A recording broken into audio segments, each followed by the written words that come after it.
It's March 6. It's the first vlog of the month. Nandito tayo ngayon sa KSYN Fairview Fitness Gym. So, ayan, and ito yung makikita nyo. Ka-enter nyo. Ayan, si BA natin, si Ma'am Bea. Tapos, naiiya pa. Oy, guys, panoorin nyo yung mga TikTok niya. Maraming TikTok yan. I-follow nyo din pala yung KSYN Fairview sa TikTok. Lalagay ko yung dito, yung @ niya dito. Yan, KSYN Fairview sa TikTok. Panoorin nyo yung mga sayaw nila, Ma'am Bea, ng mga staff. Tapos hintayin nyo, sasayaw din si Uncle. Si Uncle. Sasayaw na din si Uncle ng Opalite, no? Ayan. So, dito ako sa KSYN Fairview, tayo, shoulder day.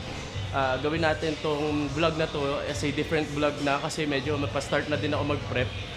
So, gusto yun, check natin yung weight. Check natin yung weight ko ngayon. Actually, naka-3 meals na ako eh.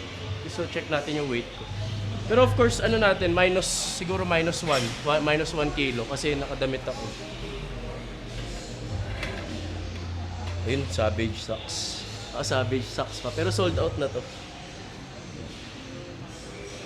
Minus 1. 92. 92 minus 1.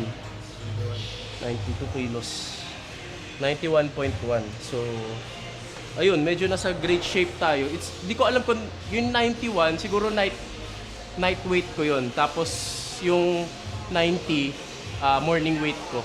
So, nasa heavyweight tayo ngayon. Which is a good sign kasi hindi pa ako masyado nag-up ng yung mga performance enhancing drugs, peptides, ganyan. Protein, hindi ko pa masyado tinataas talaga ng sobra. Pero nandiyan na tayo sa pinaka-starting weight natin. Tapos, ang maganda dun, kahit 91.1 kilos ako ngayon ng night weight, meron akong abs, tight yung abs ko. So, maganda yun sa starting weight natin dahil alam natin hindi tayo nagpabaya ng off-season. So, the more na ganun magstay yung weight, sana ang maganda nun, magstay na lang yung weight o kaya umangat ng sobrang onte para at least, 'di ba, na alam natin muscle mass yung nagigain kasi kapag weekly din na umaangat yung weight, di din maganda yun kasi para sa akin as a medical student, it's really impossible to gain muscle weight ng 1 kilo 1 week. Kasi in terms of muscle gain, sabi natin sa 1 year nga 0.5 pounds malaki na yun na gain na muscle. Oo, in 1 year malaki na 0.5, 1 pound, 2 pound, 3 pounds. Malaki na yun. Paano na-measure? Hindi, siguro sa look din, measure mo din sa look. So, ayun, tanong ni Josh, paano daw i-measure sa look? Paano daw i-measure yung kung gaano kalaki? Siyempre, mapapansin mo yun yung shape ng katawan mo, yung build mo. At saka like for example, yan, lean ako, pero nasa 90 kilos ako. Unlike nung last preps ko na off-season ko na 2 years ago, or 1 year ago, or 3 years ago, hindi ako nag-92 kilos ever nang may abs. Kung 92 kilos ko, mapisngi, mataba, tapos malaki yung hita, malaki yung puwet. So basically, lahat ng weight ko na yon is nasa fats. Tapos pag nag-cut ako, abot ako 75, tuyong-tuyo. Ibig sabihin, onti lang talaga. Sabi natin 20 kilos yung fats doon. Diba? Pero at the end of the day, mas mabigat pa rin kasi ang fats kasi, malaki yung accumulation yan eh. Madaming tawag dito, na may misinterpret ang fat at muscle. For example, ganito kalaking fats. Yan? 5 kilos. Pero sa muscle, ganito lang kalaki ang muscle ng 5 kilos. So basically, like, kapag ito, ang laki mo tignan, pero yung weight ko, like for example, si Sir Sandy, weight ni Sir Sandy, 80 kilos. Ako, 80 kilos. Pero mas malaki o tignan, pero mataba o tignan, pero siya lean tignan. 'Di ba? So mas malaki kasi ang distribution ng fats kaysa sa muscle. Kaya guys, wag niyo din i-compare yung weight. Pwede siya gawin as a baseline data lang. Pero hindi ibig sabihin na mas mabigat sa iyo yung isang tao, mas malaki siya or mas malakas siya. Kasi magkakaiba ang size ng fats, ang distribution size ng fats sa distribution size ng muscle. Di ba? So kahit i-search niyo yun, ganito kalaking 5 kilos na fat, tapos 5 kilos na muscle. Yung buto, coach, nagmamatter. Yung buto nagmamatter. Ayan, best example, yung mga thick bone. Yan, best example si Kuya Ming. Yan. may factor din na kung bakit sobrang bigat ni Kuya Ming na umaabot siya ng 100 kilo dahil sa thick bone niya. Tapos may factor din sa strength ang thick bone kasi mas malakas ang stability ng thick bone ang hawak na sa muscle. Shoulder day tayo ngayon, so proceed tayo sa first workout. Medyo educational tayo ngayon. Tsaka medyo papakita ko, turuan ko din kayo ng forms, tips and mga motions na kailangan na gusto ko ipahiwatig sa inyo in terms of working out. I've had a headache, don't wanna wake up one day feel like I regret things. I want my story just to have a happy ending, and I don't got a plan B, a plan A's all I need. Took the ships from the sea and So first workout natin, shoulder press dito sa shoulder incline press. So machine to, so selectorized machine siya. So ang ano lang dito, ang concern lang natin dito is yung seating arrangement. So if for example, ito masyado ko siya binaba. Actually nasabi na to ni Master sa sa vlog niya. Tapos iulitin ko lang sa mga hindi pa nakapanood ng shoulder workout vlog niya. Pero ina-encourage ko din kayo panoorin yung shoulder vlog workout niya. So ayun nga, anyways, ang matter ko lang dito is dito, yung seating arrangement. Like, the more na mas mababa siya, the more na mas yung stretch sa shoulder, sa anterior delt or sa median delt, mas shortened. Like, ito yung pinakababa. Yan. So, the more na iangat ko to, the more na mas shortened yung stretch sa shoulder. So, di ko siya mabababa. Like, yung stretch ko dito sa sa anterior din, hindi ko siya like fully stretch na pa ganun. Kasi tandaan nyo guys, ang growth isa sa stretch. So kapag hindi tama yung placement ng upuan nyo sa mga selectorized machine, hindi nyo din makukuha yung full stretch. Although basically makakuha kayo ng mas mabigat na weight kasi mas mababa yung range of motion niya. Pero still, sa bodybuilding kasi, hindi naman pabigatan sa bodybuilding. More on controlled reps, hypertrophy, at saka yung mismong stretch kasi nandun nga yung growth ng muscle. Yan. And another example naman, pag masyado din natin tinaasan. Yan. Sabi natin ito, pinakataas. Yan. So mahirap, di ba? Pag nakaganyan ka, lalo kung malaki ka. Kasi laki mo si Kuya Ming. Yan o. Di ba? Nakuha-kuha mo nga yung stretch, injured ka naman. Di ba? Puta ina. Lagyan mo to ng 3 plato, may injured ka kagad, di ba? Yan o. Mas mararamdaman ko nga sa sa chest kaysa sa shoulder. Kaya ka na-injured. Kaya pala na-injured si Josh, no? Hindi sumunod sa akin na ayusin yung upuan. So, kapag ganito, hahanapin nyo yung pinakatama. Pero still, hindi naman nagmamatter kung ano yung sabihin ko sa inyo. Kasi still, at the end of the day, magkakaiba tayo ng height, magkakaiba tayo ng build, magkakaiba tayo ng bone structure and anatomical structure. So, di ko pwede sabihin kung pang ilang butas kayo dito. Kayo din yung mismo nakakaramdam kung ano yung pinaka-mag-fit sa inyo na mas pinakaramdam nyo dito sa shoulder na to. Sa anterior or sa median. So, another tip, bago ako magsimula, yan, ito yung tama sa akin, yan. Another tip bago ako magsimula, yung elbow placing. Like for example, itong elbow, dito ko ihaharap. The more na iharap ko siya, the more na may stretch sa anterior delt. The more na i-widen ko siya, ayan, i-widen. The more na i-widen ko siya, the more na siya may stretch sa median. Okay? Ayan. Ito, anterior to. More on anterior bias, pero meron pa rin median to. Anterior bias lang to. Yan. Kasi nakaharap yung elbow ko sa salamin. Yan. 1, 2, 3, 4, 5. Ito naman, median bias. Mid delts. Mas magko-contract ang mid delts ko, pero gagana pa rin naman anterior ko dito. Yan. 1.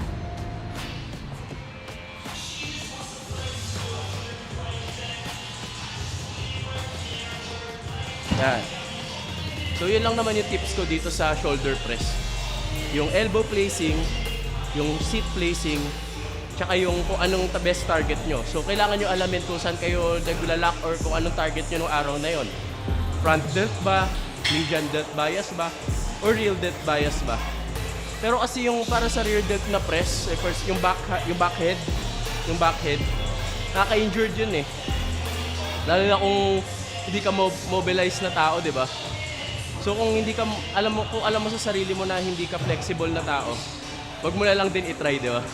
Kasi mahirap na yung ma-injured kasi syempre, malakas ka nga nung araw na yun, mga rear delts mo, pero alaman, isang taon ka, yung isang araw mo, isang taon na walang buhat dahil lang sa di ba? Na gusto mo na tamaan yung rear delts mo. So, dami naman workout na, na pwede sa rear delts. So, mas doon tayo sa safe zone at kung saan natin mas napipil yung workout. Kasi, yun yung pinaka-safest way para maging sa longevity ng sport na to. Kasi sa bodybuilding or sa fitness or sa pag-gym, hindi naman pabilisan yan eh. It's about the longevity of the person na the more na mas safe ka internally and externally, the more na mas matagal ka sa industry na to.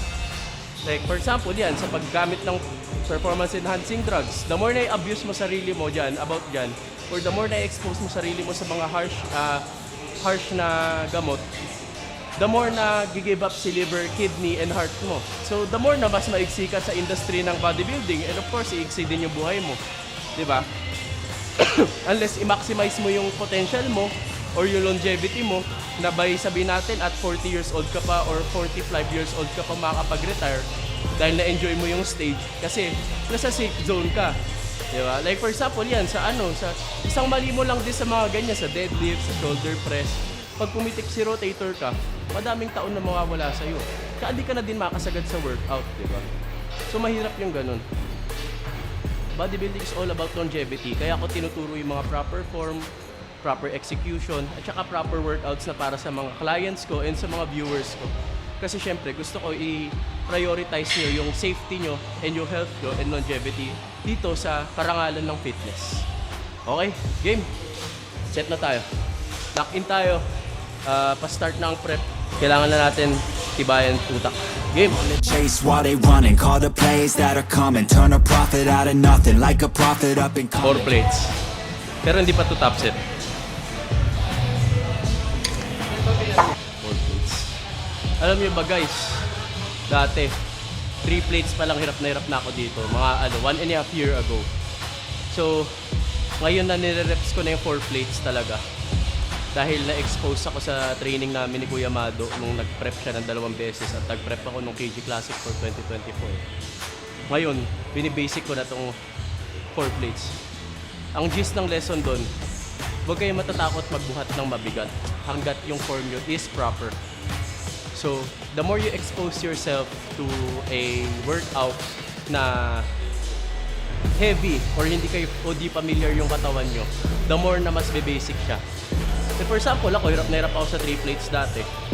Pero the more na pinupush ko yung sarili ko na mag 3 plates kahit hirap na hirap ako at ina-expose ko yung sarili ko na kahit nagpapaspat na ako sa ibang tao, nagiging basic siya eh. Kasi kinikilala siya ng katawan niyo eh. Na, like for example, iwasan natin iiwasan ko ang 2 plates sa dito. Hindi ako makakarating sa 3 plates kasi iniiwasan ko si 2 plates. So talagang by level siya. So in analogy, it's a level game talaga. Kaya level 1, tiyaga-tiyaga ka muna mga 4 months. Level 2, tiyaga-tiyaga ka ulit mga 6 months. Level 3, tiyaga-tiyaga ka muna mga 4 months. Pero eventually, makakadating ka din sa kung anong inaasam mo na target weight na mabuhat. At saka, susunod na din yung muscle growth niya doon. Kaya din kayo nakaka-adapt sa 3 plates or 4 plates kasi lumaki na si muscle eh. Hindi naman magsa-stagnant ang growth niyan unless na hindi mo na-hit yung macros mo or di ka nakakapag-recover na maayos or yung training mo is whack. Doon lang magsa-stagnant si muscle. Pero kapag na-perfect mo yung 3, naku, di ba? So ngayon, sinaga ko yung off-season ko, na-perfect ko yung 3, kahit off-season ako, kahit walang kino-compete, kahit galing yung board exam. Ngayon, and with proper training and proper guidance, ngayon, nare-reps ko na si 4 plates.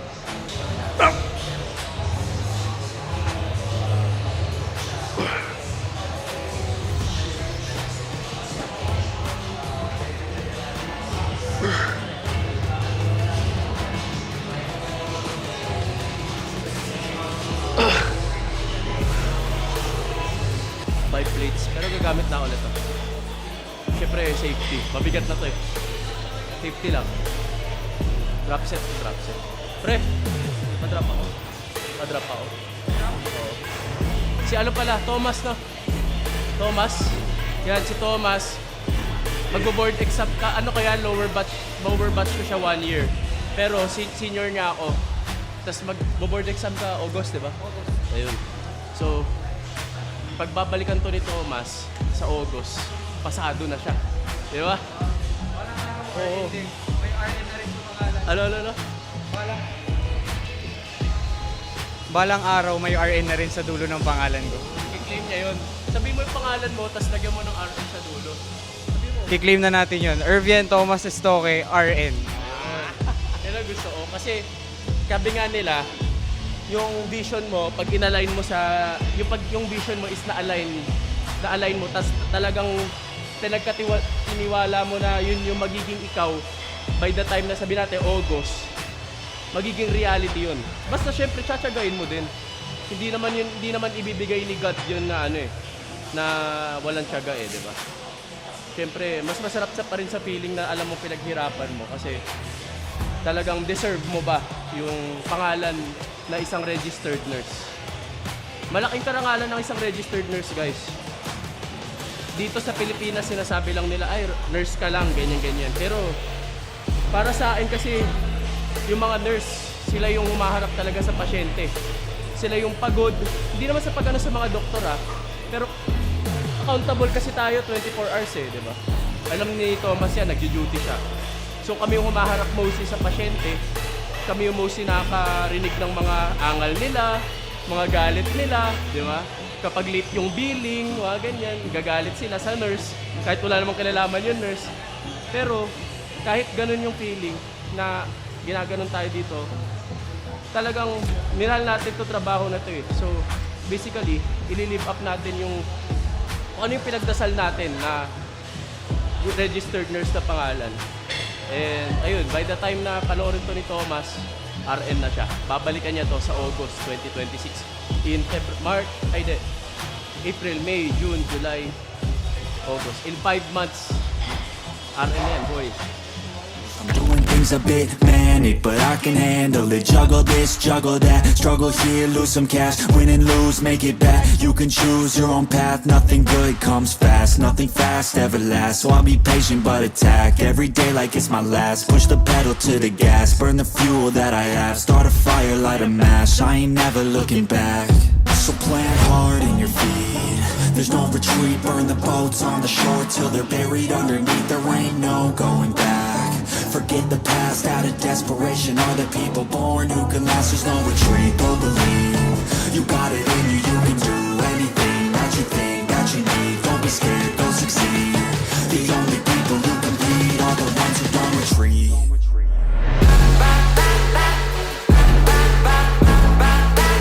So second workout natin is cable lateral raises.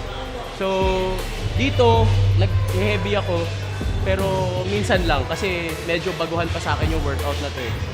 So meron ako isang tip dito, pero still depende kung gusto nyo gawin. Yung iba kasi ganito mag-lateral. Yung iba yung naka-ankle strap, diba? Agal yan.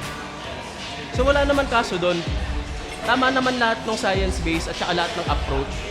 Lahat ng approach na mga ginagawa ng science base o kaya hardcore base o kaya old school, pareho silang may tama sa muscle. So hindi natin sila kailangan ipag-compare. At the end of the day, nakadepende yun sa nagbubuhat. Nakadepende yun kung ano o trip na nagbubuhat. Di ba? Kung saan nila mas nararamdaman at kung saan nila mas feel yung workout na yun. Pero ako kasi mas feel ko dito. So dito ko ituturo sa inyo yung ginagawa ko. So anyways, instead of like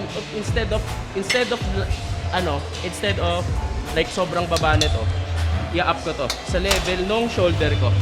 Yan, sa level ng forearm ko pala. Ayan. So naka-level siya sa forearm ko. Tapos instead of leaning down, naka-straight ako. Naka-straight yan. Kahawak ako dito. Tapos medyo naka-lean ako in the opposite way nung cable. Yan. Kasi in that way, mas may stretch siya sa lateral din. Yan. So, ang panghila nyo guys dito is yung tatlong daliri. Yan. Parang nagpupur kayo ng gatas. So, opposite side, tatlong finger, straight body, chest out, pull. 1, 2, 3, 4, 5, 6, 7, 8, 9, 10, 3,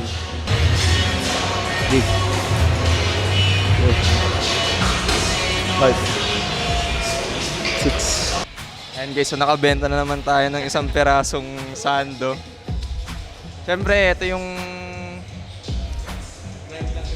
grind lang ng grind, di ba? Para sa future to guys. Future din to stand. Grind para sa mugs. Yun, tangina. Let's go. Boss, ano po masasabi nyo sa sando natin na bago release ng Savage? Totoo ba yan? Boss. Legit to. Okay naman. Let's go. Yung tela maganda.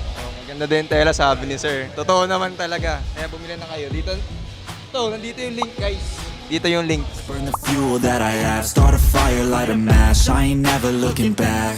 So plant hard in your feet. There's no retreat, burn the boats on the shore till they're buried underneath. There ain't no going back. Forget the past, out of desperation. Are the people born who can last? There's no retreat, go believe. You got it in you, you can do anything that you think that you need. Don't be scared, go succeed.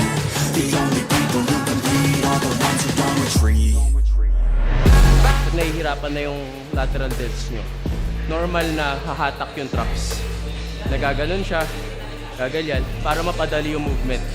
Kasi, compensation yun ng katawan. Yung katawan natin, meron niya survival mode. Like for example, pag nahihirapan na siya, magko-compensate na si traps para lang malift yung weight. So, ang sinasabi ko doon,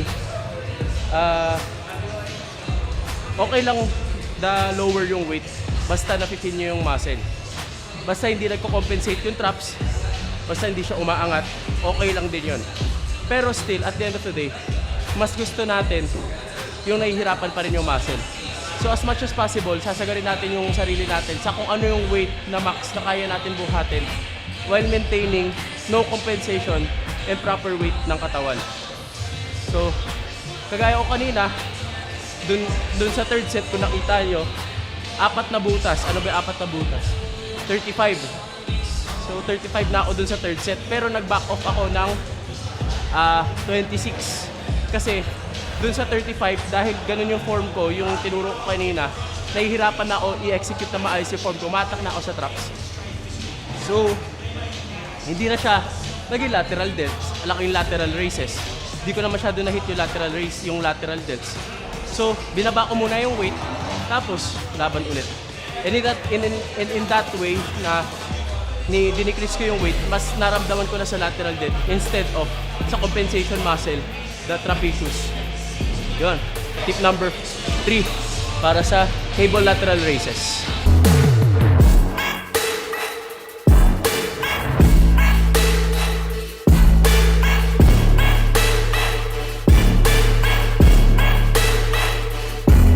Life is too short to hate. For example, yan si Josh, umaasenso sa buhay. So regardless as a friend, matutuwa ako na umaasenso si Josh sa buhay. Kasi maliit man yan o malaki, alam kong pinaghirapan niya yun. Talagang binuhos niya yung blood, sweat, tears niya doon sa gusto niya makamit na goal. Nag-hate ako dahil natutuwa ka sa gantong bagay. Kinukuha natin yung happiness ng tao eh. Kinukuha natin yung karapatan niya para maging masaya sa isang bagay na gusto niya makuha, mabili, o kaya magawa. Kahit anong gawin mo, kahit anong kabaitan, kahit anong motivation, kahit anong inspirational, kahit anong magagandang gawin mo na message sa ibang tao, kapag ayaw ka ng tao, ayaw talaga nila sa'yo. So hindi natin pwede pilitin na magustuhan tayo ng ibang tao. So magli-live up ako sa expectations niya na ayaw niya yung ganito, so hindi ko gagawin yung ayaw niya. Hindi dapat ganun eh. Kasi buhay mo to guys eh.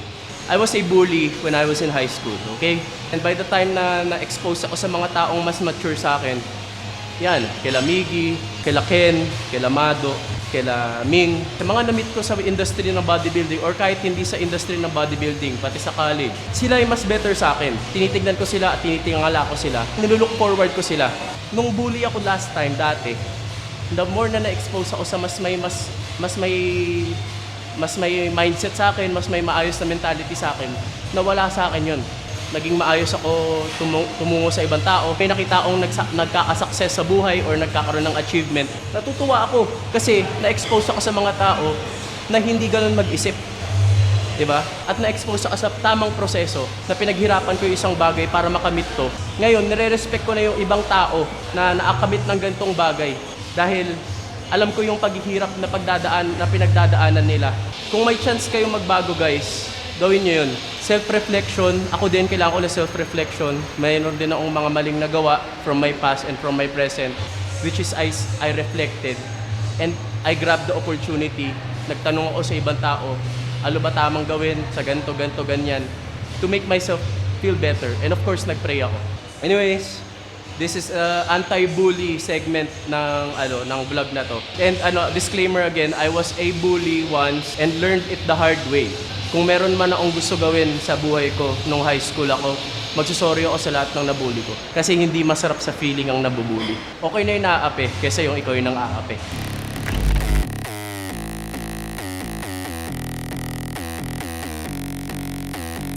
Hands wrapped, knuckles taped black. Pick my gloves up off the mat. Fighting's all I ever had. Wasn't born with tons of gifts. So yun nga pala, meron pala tayo ditong booth sa KSYN Fairview.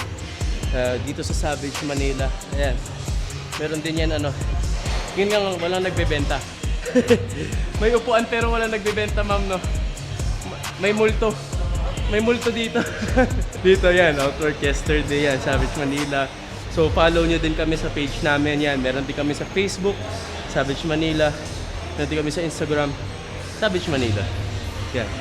So ito yung logo. Yung meron pang available. Actually last stock na to, itong shorts. So hindi ko alam kung bibilihin to ni Kuya yung nagtanong kanina. So pag binili niya to, sold out na. Dito, ito naman meron pang 2 stocks nitong jersey. Ito yung mga first release kaya meron pa, kaya onti na lang. Tapos itong classic collection, sold out na yung medium nito. Tapos pa sold out na din yung large. So extra large na lang yung meron. Tapos next, ito yung Earth. Yan. Meron pa palang medium nito. Pero alam ko onti na lang. Tapos itong jersey, yung pinaka-latest. Yan, si Savage jersey. Yan, bodybuilding club. So nasabi ko naman, but 0-0, diba, last time? 0-0 means yung starting point. So basically, meron ka laging chance to change your life or to change your perspective sa buhay. Kasi a new day is always a given opportunity by the man above. So maximize that opportunity. Wala ding sense kasi kung magli-live up tayo sa hate or papatol tayo sa hate. Kasi at the end of the day, hindi siya tawag dito, hindi na siya practical ngayon sa panahon natin, lalo na medyo older adults na tayo. So dapat mature na din tayo mag-isip, dapat tumitingin na din tayo sa brighter picture, or kung di man sila tumitingin sa brighter picture, be the bigger person na lang, diba? Kasi kung hindi sila mag-a-adjust by that way kung paano sila mag-isip ngayon, ikaw na lang yung mag-adjust. Kesa naman mag-clash kayong dalawa at pareho kayong maging ganun na tao. As much as possible, kung ganun na sila, ikaw na lang yung chance para mabawasan yung ganun na tao sa mundo, diba? At makapag-influence pa ng tao na hindi maging ganun. At kung ma-influence mo man yung kaaway nyo, or sabihin natin yung mga tao na may ayaw sa'yo na maging ganun yung mentality kagaya mo, eh di mas maganda, mas nabawasan ng hate sa mundo. Masyado maigsi ang buhay para sa hilaan pababa, guys. Just show love na lang sa hustle or grind. Mapala videography ba yan kay Josh?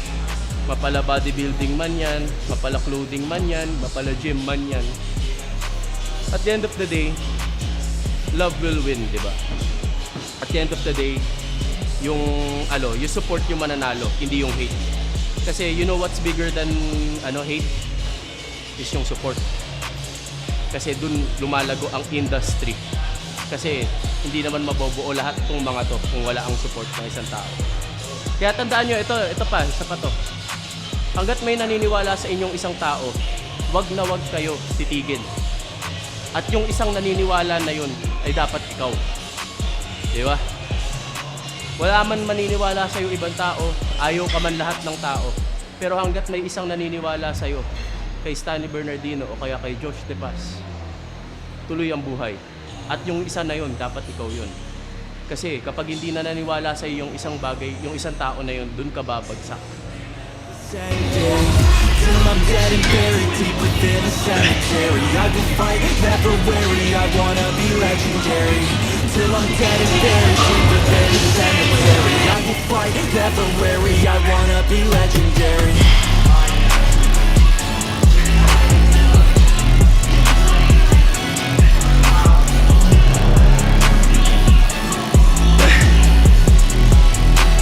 Dito sa last drop, pag yung last set na ng drop, dapat control na.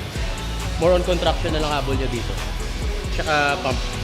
Pero syempre, proper form pa rin.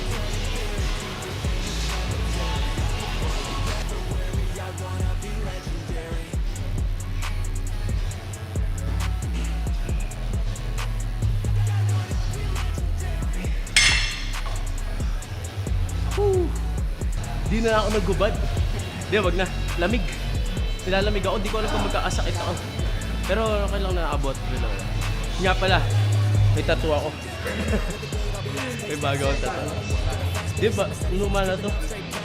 Hindi, I mean, last month, birthday ko. Di ko pala sama sa vlog eh. Yan, 2002, which is my birthday. Tapos, January 1, 17. Ayun, shoutout nga pala sa tattoo artist ko, which is si Jason De Leon. Bodybuilder athlete din to.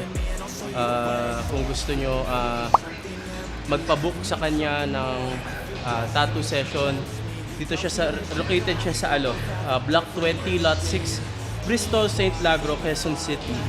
Yun. So, kaya doon ako kasi malapit lang din ako doon. So, fifth workout namin to, which is the second to the last workout. So, ito yung top 3 ko. Na, yung mga nauna, yun yung top 2.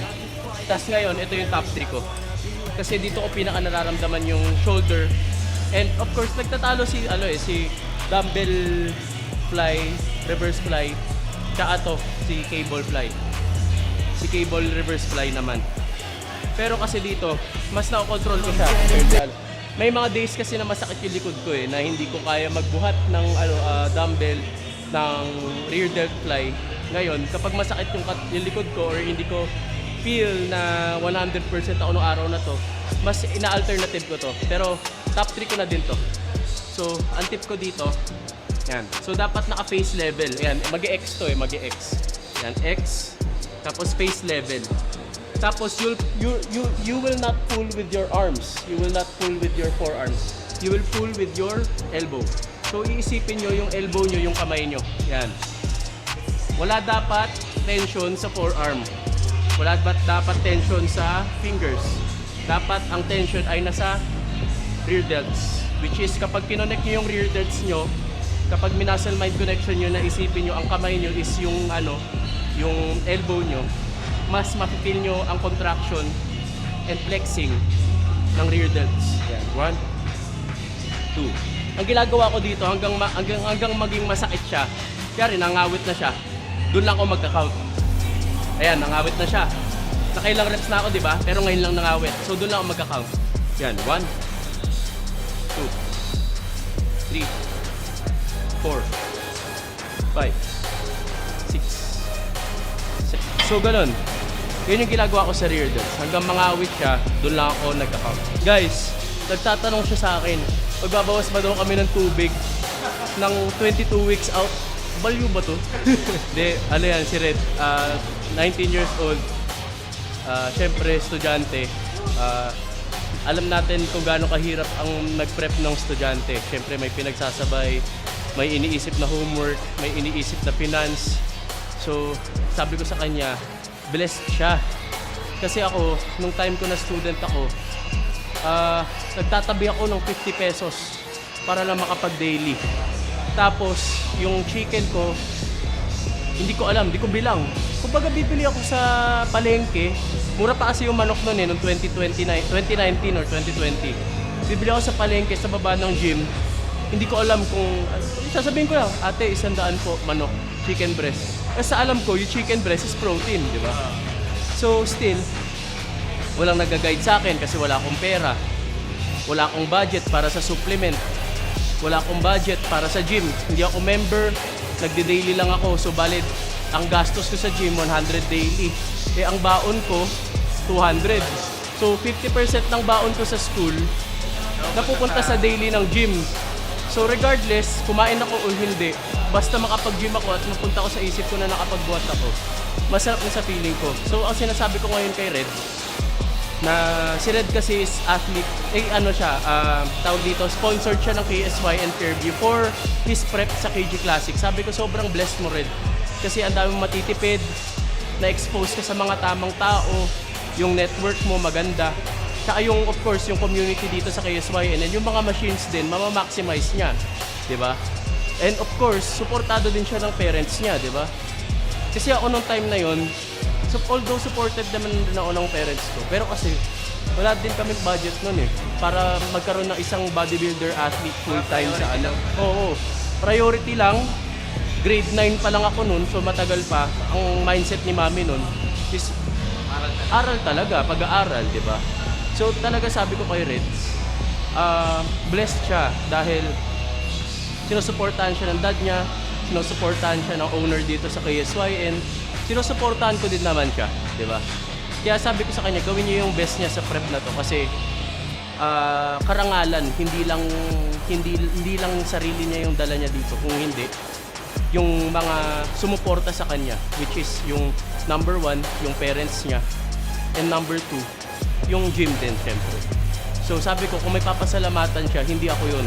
Sabi ko, hinire niya ako as a coach, nagbayad siya sa akin, gagawin ko yung trabaho ko, yung labor, everything. Pero ang totoong tumulong talaga sa kanya is yung parents niya and yung gym. Yan. So, abangan nyo si Red, 21 weeks out sa KG Classic. Yan. Posing ka. Posing mo siya, pre. You waiting. Don't let the others in charge of your dreams. They just don't know what it takes to be seen. You see the ship take control of your team, and if you're alone, then a one-man army. So you better be starving, and you better be carving through the hate. Keep Na ang shoulder workout natin, which is yung top 3 natin, yung shoulder press, and then yung cable lateral raises, and yung cable rear delt fly. So, sana may natutunan kayo dun sa quite educational vlog. Medyo redundant siya and nasabi na din ni Master yung Master Ken yung iba doon. Pero still, if ever hindi nyo nga napapanood, panoorin nyo na lang din yung sa channel ni Master Ken. Search nyo na lang the shoulder workout niya. So anyways, tapos na ang workout natin. Nandito tayo ngayon sa office ng KSY Fitness Gym. And don't forget to visit here sa KSY Fitness Gym Fairview.